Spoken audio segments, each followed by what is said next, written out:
ಬೆಳಕಿಗಿಂತ ಬೆಳ್ಳಗೆ ಇತ್ತ, ಗಾಳಿಗಿಂತ ತೆಳ್ಳಗೆ ಇತ್ತ. ಜಡಿಯಿಂದಿಳಿದ ಗಂಗಿ ಹಾಂಗ ಚಂಗನ ನೆಗದಿತ್ತ. ಮೈಯೊಳಗಿರುವ ಮೂಲೆ ಮೂಲೆಗೂ ಮೂಡಿ ಬಂದಿತ್ತ. ಅಡಿಮುಡಿಗೂಡಿ ನಡುವಂತೆಲ್ಲ ಮುಳುಗಿಸಿ ಬಿಟ್ಟಿದ್ದ. ತಂಗಿ ತುಂಬಿ ಬಂದಿತ್ತ.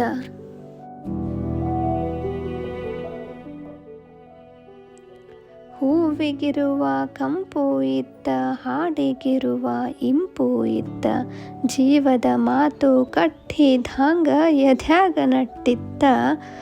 ಮರ್ಮದ ಮಾತು ಆಡಿದ್ಹಾಂಗ ಮರ್ಮಕ ಮುಟ್ಟಿತ್ತ. ಬೆಳಕಿಗೆ ಮರಳಿ ಕಮಲವಾರಳಿ ಜೇನ ಬಿಟ್ಟಿತ್ತ. ತಂಗಿ ತುಂಬಿ ಬಂದಿತ್ತ.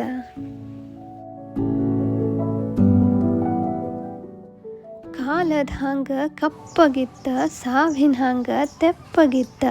ಹದ್ದು ಬಂದು ಹಾವಿನ ಮ್ಯಾಲ ಎರಗಿದಂತಿತ್ತ.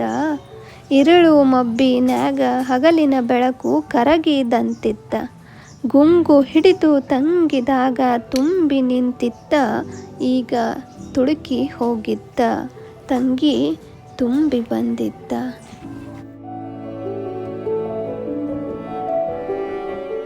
ಇದು ಅಲ್ಲಮ ಮತ್ತು ಬಸವಣ್ಣನವರ ವಚನಗಳಿಂದ ಪ್ರೇರಿತ ಬೇಂದ್ರೆ ಅಜ್ಜ ಅವರ ಕವನ. ಬಸವಣ್ಣನವರ ಬದುಕಿನ ಕುರಿತು ಬೇಂದ್ರೆ ಅಜ್ಜ ಬರೆದಂಥ ತಲೆದಂಡ ನಾಟಕದೊಳಗೆ ಈ ಹಾಡು ನಾವು ಕೇಳ್ತೀವಿ. ನಿಮಗೆ ಗೊತ್ತಿತ್ತೇನ್ರಿ?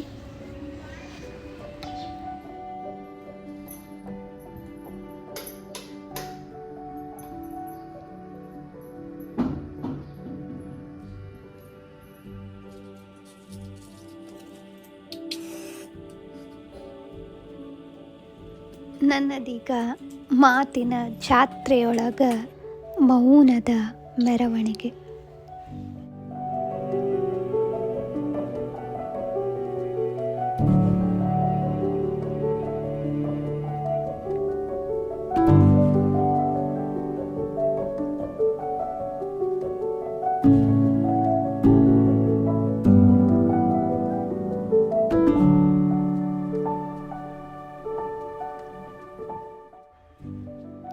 ನಮ್ಮ ಉತ್ತರ ಕರ್ನಾಟಕದ ಯಾವತ್ತಿನ ಸ್ಪೆಷಲ್ ಅನ್ನೋದಕ್ಕೆ ಕನ್ನಡದಾಗ ಏನಂತಾರ ಅನ್ನೋದನ್ನು ಕಮೆಂಟ್ ಮಾಡಿರಿ.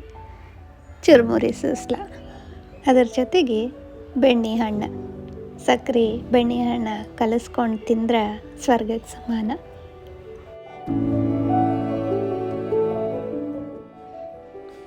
ಮತ್ತು ಹೊತ್ತ ಮುಳುಗಿಂದ ಮದ್ವೆ ಮನೆಗೆ ಹೋದ್ವಿ, ಮದರಂಗಿ ಹಾಕ್ಕೊಂಡ್ವಿ. ನನ್ನ ಮಗಳು ಎಲ್ಲ ಮಂದಿ ಜೋಡ ಭಾಳ ಚಂದ ಬೆರೀಲಿಕ್ಕತ್ತಾಳಲ್ಲ ಅನ್ನೋದೇ ನನಗೆ ಸಂಭ್ರಮ.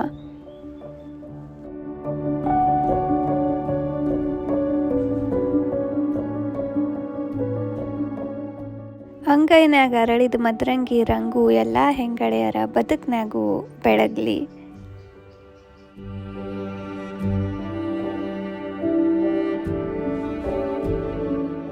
ಮತ್ತು ಮುಂದಿನ ದೃಶ್ಯದಾಗ ನನ್ನ ದಿನದ ಕೆಲವು ಕ್ಷಣಗಳನ್ನು ನಿಮ್ಮೊಟ್ಟಿಗೆ ಹಂಚ್ಕೊಳ್ತೀನಿ ರೀ. ಅಲ್ಲಿ ತನಕ ನಮಸ್ಕಾರ.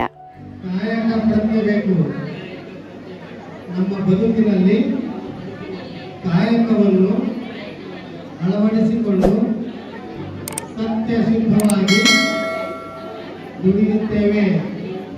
ಧರ್ಮ ಪ್ರಜ್ಞೆ ಮತ್ತು ದಾಸೋಹ ಪ್ರಜ್ಞೆಯೊಂದಿಗೆ ಸಮಾಜಕ್ಕೆ ಹಿತವನ್ನು ತರುತ್ತೇವೆ.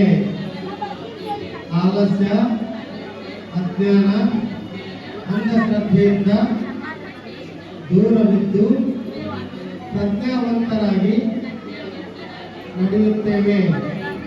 ಪರಧನ, ಪರಸತಿ, ಪರಪತಿ, ಪರದೈವ, ಪರಹಿಂಸೆ ಈ ಪಾತಕಗಳನ್ನು ಮಾಡದೆ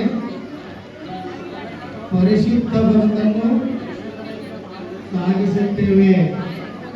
ದುರಾಸೆ, ದುರ್ನಡತೆ, ದುರಾಚಾರಗಳನ್ನು ಮೆಟ್ಟಿ ನಿಂತು ಸದಾಚಾರ ಚಿಂತನೆ ನಡೆಸುತ್ತೇವೆ. ಉಭಯ ದೃಷ್ಟಿ ಏಕದೃಷ್ಟಿಯಲ್ಲಿ ಕಾಂಬಂತೆ ದಂಪತಿ ಏಕಭಾವವಾಗಿ ನಿಂದಲ್ಲಿ ಗುಹೇಶ್ವರ ಲಿಂಗಕ್ಕೆ ಅರ್ಪಿತವಾಯಿತು ಎಂಬ ಅಲ್ಲಮ ಪ್ರಭುದೇವರು ಅರುಹಿದ ಅರಿವನ್ನು ಅರಿತು ಆಚರಿಸುತ್ತೇವೆಂದು ಗುರು ಲಿಂಗ ಜಂಗಮ ಸಾಕ್ಷಿಯಾಗಿ ಶರಣ ಸಂಕುಲದ ಸಮ್ಮುಖದಲ್ಲಿ ಪ್ರತಿಜ್ಞೆ ಬೀರುತ್ತೇವೆ. ಶ್ರೀ ಗುರು ಬಸವಲಿಂಗಾಯ ನಮಃ. ಶ್ರೀ ಗುರು ಬಸವಲಿಂಗಾಯ ನಮಃ. ಶ್ರೀ ಗುರು ಬಸವಲಿಂಗಾಯ ನಮಃ.